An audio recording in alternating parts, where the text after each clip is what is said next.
আসসালামু আলাইকুম, সবাইকে স্বাগত। আমি আজকে বিটরুটের একটা জুস যেটা আমি প্রতিদিন পান করে থাকি।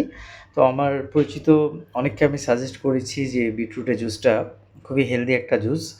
তো তারা জানতে চেয়েছে যে কীভাবে আসলে তৈরি করি। তো খুব সহজ পদ্ধতিতে ঘরোয়া কিছু জিনিস দিয়ে আমি তৈরি করি। চিন্তা করলাম যে একটা ছোট ভিডিও আকারে দিলে সবার জন্য খুব সুবিধা হবে। তো এই জুসটার জন্য আমাদের যা লাগবে তা হচ্ছে প্রথমত অর্ধেকটা পরিমাণের বিটরুট, তারপরে হচ্ছে আমি পুদিনা পাতা ব্যবহার করি যাতে বীজের আষ্টে গন্ধটা কেটে যায়।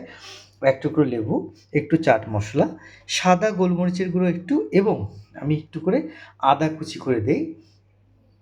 এরপর এই প্রত্যেকটি আইটেম একসাথে করে সাথে ২০০ ml পরিমাণ পানি দিয়ে আমি ব্লেন্ডারে ব্লেন্ড করে নেব।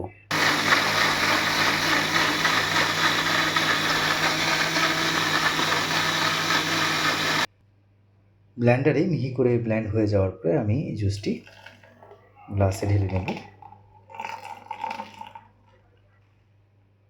এভাবে খুব সহজেই আপনি বাসায় তৈরি করে নিতে পারবেন বিটরুটের জুস, যা অত্যন্ত স্বাস্থ্যকর এবং আপনার ইমিউনিটি বুস্ট করতে সাহায্য করবে, ফ্যাটি লিভার কাটাতে সাহায্য করবে এবং আপনার যে রক্তচাপ রয়েছে তা নিয়ন্ত্রণে সহায়তা করবে।